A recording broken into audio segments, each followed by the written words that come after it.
kembali lagi bersama kami di Centang Biru. Cerita seputar kesehatan bersama Singandaru. Perkenalkan, kami dari Poliklinik Puskesmas Singandaru. Bersama saya Dr. Gigi Rahmayuningsih. Saya Dr. Gigi Putri Yasmin. Hari ini kita mau membahas seputar kesehatan gigi dan mulut.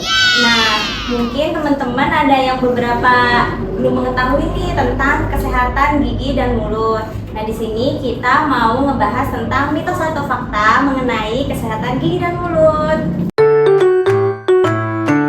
Mitos atau fakta yang pertama nih dok, apakah benar cabut gigi itu bisa kena saraf dan cabut gigi atas bisa bikin buta? Mitos ya. Jadi penjelasannya itu kalau misalnya cabut gigi emang bakal bikin buta. Enggak ya, karena kalau misalnya gigi sama mata itu sarafnya berbeda. Gigi rahang atas sama rahang bawah aja persarafannya udah beda, apalagi sama mata. Itu udah jauh banget. Jadi nggak ada hubungannya pencabutan gigi atas sama bikin mata buta. Itu jadi informasi yang salah ya. Terus bener nggak sih cabut gigi itu bisa kena syaraf? Jadi sebenarnya kalau secara anatomi gigi itu memang ada syarafnya. Jadi kalau misalnya kita giginya berlubang, itu udah pasti kalau lubang udah dalam udah pasti kena syaraf. Tapi mungkin di sini pertanyaan masyarakat itu banyaknya mengarah pada syaraf mata, syaraf otak gitu ya. Nah itu nggak ada hubungannya ya, sama kayak tadi penjelasannya, itu persyarafan gigi sama mata atau otak itu beda. Jadi aman, cabut gigi itu aman selama kondisi seperti tensi, terus diabetes gulanya itu normal, itu aman. Jadi jangan takut cabut gigi ya. Ya kalau giginya udah habis, udah jelas sisa akar, cabut ya, jangan disimpan. Oke, kita lanjut ke mitos atau fakta yang kedua nih dok. Kira-kira bener nggak sih kalau cabut gigi manusia itu bisa bikin meninggal? Bisa nggak ya? Ya tentu aja itu mitos ya guys. Nah, jadi kenapa kok banyak masyarakat yang mengira nih bahwa gigi bungsu itu kalau dicabut bisa bikin meninggal. Nah, itu biasanya mereka dengar-dengarnya dari tetangga atau teman-teman, hanya cerita-cerita saja. Nah, sebenarnya bikin cabut gigi bungsu itu nggak bikin meninggal karena cabut gigi itu beneran aman banget seperti yang tadi udah dijelasin tuh sama dokter Aka ya. Jadi selagi nggak ada riwayat penyakit sistemik, terus kemudian infeksinya belum menyebar luas, nah itu nggak bikin meninggal ya. Jadi jangan khawatir dan jangan takut untuk cabut gigi bungsu, oke? Nah, yang ketiga nih, mitos atau faktanya, apakah kalau misalnya giginya lagi sakit atau gusinya bengkak itu nggak boleh dicabut dok, bener nggak? Jadi jawabannya fakta ya guys. Karena sebenarnya kan masyarakat khawatirnya itu kalau misalnya dengar-dengarnya nih katanya kalau cabut gigi pas lagi bengkak atau lagi sakit itu kemana-mana lah, maksudnya ini lagi-lagi kena syaraf, ujung-ujungnya pasti ke syaraf gitu. Nah sebenarnya kenapa nggak dibolehin cabut gigi saat lagi sakit atau lagi bengkak? Kan pasti kalau ada yang lagi sakit atau lagi bengkak pasti sama dokternya dikasih obat dulu tuh. Nah itu bukan karena menghindari takut kena syaraf atau apa, tapi lebih ke efektivitas dari obat biusnya itu. Jadi kalau misalnya dipaksa cabut saat lagi bengkak, itu khawatirnya obat biusnya itu jadi netral, ketemu peradangan yang ada di bawah giginya itu. Nah nanti efektivitas obat biusnya berkurang. Jadi pasiennya sudah merasa baal, tapi saat congkel giginya ternyata masih sakit. Nah itu yang kita hindari. Terus kalau misalnya lagi sakit juga ya sama sih, itu berhubungannya sama peradangannya. Jadi takutnya obat biusnya itu tidak efektif. Jadi nanti pasiennya malah dipulangin lagi dan disuruh datang lagi, itu jadinya sudah 2 kali, disuntik 2 kali. Kasihan pasiennya. Gitu. Jadi kalau misalnya disuruh pulang dulu karena dikasih obat, jangan mikirnya nggak diapa-apain, itu diapa-apain kok, kan dikasih obat, kita radain dulu peradangannya gitu. Iya. Oke? Fakta selanjutnya nih dok, kira-kira bener gak sih kalau sikat gigi sering-sering itu bisa bikin gigi lebih bersih dan lebih kuat? Nah, jawabannya mitos. Jawabannya mitos ya guys. Kenapa mitos? Soalnya ngebersihin gigi itu nggak perlu kencang-kencang atau kuat-kuat, karena ngebersihin gigi itu harus ada teknik sikat giginya nih. Nah, lagi-lagi kita harus mengetahui nih teknik cara menyikat gigi yang benar bagaimana sih. Nah, teknik cara menyikat gigi yang benar itu yaitu gerakannya memutar-mutar. Jadi jangan kencang-kencang. Misalkan kebanyakan itu masyarakat sikat giginya kayak kenceng-kenceng biar bersih, terus sikat giginya maju mundur atau naik turun ke atas. Nah, itu salah. Itu justru malah membuat si lapisan emal di gigi itu menjadi terkikis dan jadinya malah muncul masalah gigi yang baru, yaitu abrasi. Nah, jadi kenapa nih rata-rata beberapa orang itu yang sikat giginya kencang-kencang, giginya malah jadi sensitif atau lebih ngerasa ngilu. Nah, itu karena lapisan emalnya udah kekikis, jadi menyebabkan abrasi dan jadi gampang ngilu. Sebenarnya nggak perlu kencang-kencang, yang penting itu tadi teknik sikat giginya benar, menyikatnya benar, yaitu dengan gerakan memutar. Nah, itu bisa bikin bersih, jadi nggak perlu kencang-kencang ya. Terus sikat gigi kencang-kencang atau kuat-kuat juga selain mengikis lapisan emal, juga bisa membuat si gusinya itu menjadi terkikis juga atau jadi turun tuh kalau gusi yang bawahnya. Nah, itu bisa menyebabkan jadi giginya ngilu juga. Oke? Jadi nggak usah sering-sering ya sikat giginya ya. Nah, kalau sikat gigi itu juga ada aturannya, harus 2 kali sehari ya, pagi setelah sarapan sama malam sebelum tidur. Jadi nggak perlu sering-sering juga, cukup 2 kali aja. Kalau mandi sore ya nggak perlu sikat gigi, yang penting malamnya sebelum tidur. Yang penting caranya benar ya dok ya sikat giginya ya. Iya. Nggak perlu sering-sering, yang penting tekniknya Benar. Itu satu fakta berikutnya. Benar nggak sih dok? Kalau misalkan gigi susu anak-anak itu yang berlubang, nggak usah diapa-apain, dibiarin aja, atau nanti juga ganti. Jawabannya adalah mitos. Jadi kalau misalnya gigi anak yang berlubang itu jangan dibiarin aja ya, harus ditambal kalau memang lubangnya belum terlalu dalam. Tapi kalau memang misalnya lubangnya sudah dalam, itu harus ditambal juga, tapi harus melalui prosedur yang namanya perawatan saluran akar pada anak. Kenapa? Karena kalau misalnya anaknya giginya berlubang, itu akan ngaruh pasti ke kualitas makan anaknya. Dia pasti akan susah makan karena giginya sakit. Terus jadi nanti ngaruh ke berat badannya juga. Jadi jangan pikir ya karena gigi anaknya pasti tumbuh lagi terus dibiarkan saja. Tetap ya harus dirawat gigi anak itu walaupun beratnya akan tumbuh. Terus jangan salah juga, kadang orang tua mengiranya pada umur 6 tahun ada gigi geraham yang lubang yang paling belakang, dikiranya masih gigi susu, padahal pas umur 6 tahun atau 7 tahun itu mungkin aja udah gigi geraham yang permanennya yang udah tumbuh. Jadi jangan menyepelekan permasalahan gigi pada anak-anak, karena gigi anak-anak itu pasti ganti. Jangan ya. Jadi kalau bisa kontrol ke dokter gigi walaupun nggak ada masalah gitu. Kontrolnya harus berapa bulan sekali tuh dok? 6 bulan sekali ya. Terus kalau misalnya anaknya umur 1 tahun atau 2 tahun dikira masih terlalu kecil, enggak ya moms. Jadi bisa sedini mungkin anak-anak itu dibawa ke dokter gigi biar apa? Biar maksudnya sedini mungkin itu ya, mau ke dokter gigi.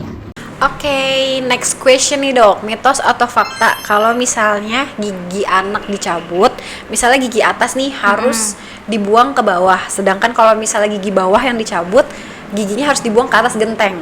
Nah, mitos ya guys. Jadi kalau untuk gigi anaknya udah copot nih yang atas, itu nggak perlu dibuang untuk ke bawah supaya tumbuh si gigi permanennya atau gigi dewasanya. Nah, itu enggak ya. Jadi pertumbuhan gigi anak yang gigi permanen atau dewasa itu akan tumbuh sesuai dengan usianya. Nah, jadi ibu-ibu nih atau bapak-bapak nih harus diperhatiin gigi anaknya. Kalau dari umur 6 sampai 7 tahun itu gigi dewasanya udah mulai tumbuh. Nah, jadi nggak akan ngaruh tuh misalkan kok gigi anaknya belum tumbuh-tumbuh ya ini, padahal udah dilempar gigi susunya nih ke bawah atau gigi yang bawahnya udah dilempar ke atas nih kok belum tumbuh-tumbuh juga.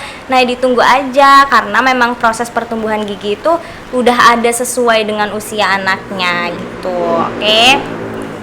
Oke, next question, mitos atau fakta kalau misalnya gigi berlubang itu bikin bau mulut.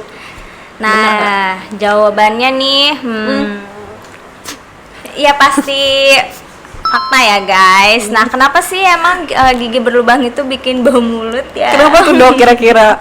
Nah, ini dikarenakan kan yang namanya gigi berlubang tuh pasti ada infeksi bakteri ya. Jadi, nah bakteri itu kan sifatnya asam ya. Nah, jadi bisa membuat si mulut kita jadi nggak seger nih hawanya, jadi bau mulut gitu. Jadi makanya kalau misalnya gigi yang berlubang itu jangan dibiarin, selain dia bikin giginya nambah sakit, yang kedua juga bisa bikin bau mulut karena ada infeksi bakterinya. Nah, jadi solusinya apa nih? Yang pasti kalau giginya berlubang atau ngerasa bau mulut, coba diperiksain ke dokter gigi. Nah, nanti diperiksa nih, kalau misalnya beneran ada yang berlubang, nah itu harus dibersihin si infeksinya itu supaya bebas dari bakteri dan kemudian ditambal gitu. Kalau misalnya dia nggak lubang tapi mulutnya bau, itu kira-kira apa ya penyebabnya? Nah, jadi kalau misalnya itu bisa disebabin gara-gara karang gigi. Nah, jadi bau mulut tuh nggak cuma dari si giginya berlubang aja ya, tapi karang gigi juga bisa. Kenapa? Soalnya karang gigi itu memang sisa makanan yang tertinggal nih di sela-sela gigi atau di permukaan gigi lainnya yang nggak kebersih, kemudian lama-kelamaan dia mengeras jadilah karang gigi. Nah, jadinya kalau ada karang gigi juga jadi bikin bau mulut, namanya kan juga infeksi ya. Oke. Nah, bau mulut juga bisa berasal dari lidah yang nggak bersih tuh ya. Jadi lidahnya kotor tuh, banyak sisa makanan yang nggak disikat. Nah, itu juga bisa bikin bau mulut. Jadi harus rajin-rajin sikat gigi, sikat lidah sama ke dokter gigi ya. Mitos atau fakta, jika gigi ibu hamil itu rentan keropos atau bahkan lepas, dan kalau ibu hamil nggak boleh nambel gigi. Mitos atau fakta tuh, Dok? Oke, jadi jawabannya itu adalah yang pertama dulu nih ya. Yang pertama, tadi kan pertanyaannya mitos atau fakta, ibu hamil tuh giginya gampang keropos dan bahkan bisa lepas. Itu fakta ya. Jadi kalau misalnya ibu hamil itu kebutuhan akan nutrisinya itu pasti double karena kan ada bayi dalam perutnya juga. Begitu juga dengan kalsiumnya. Jadi kalau misalnya pada ibu hamil itu kenapa dianjurin minum kalsium? Karena menghindari ibu ini kekurangan kalsium. Nah, kalau kekurangan kalsium itu pastinya tulang dan giginya itu jadi tidak sekuat kalau yang ibunya tercukupi kalsiumnya. Nah, kan kalau misalnya sedang hamil, anaknya itu, bayi dalam perutnya itu pasti akan butuh asupan kalsium. Betul. Jadi, ibunya harus ada tambahan kalsium. Gitu. Jadi kalau misalnya diresepin kalsium harus diminum ya ibu-ibu.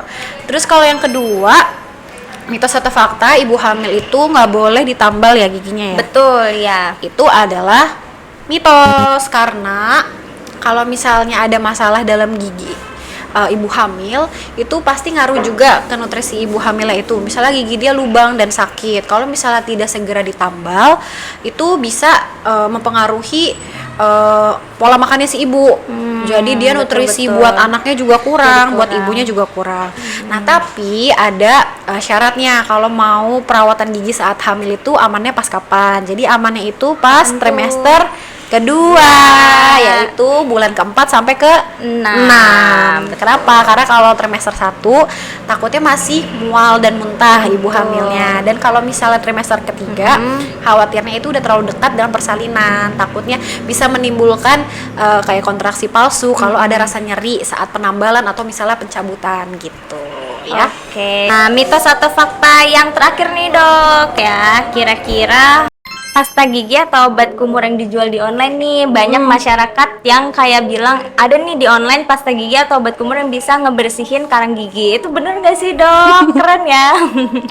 Keren banget. Itu berarti sekeras apa itu kandungannya bisa sampai memecah karang gigi. Jadi jawabannya mitos ya guys. Jadi kalau misalnya karang gigi itu kan, kalau bagi yang belum tahu ya, karang gigi itu keras banget. Jadi bukan sisa makanan doang ya, dia itu sisa makanan atau plak yang terkalsifikasi, jadi udah keras.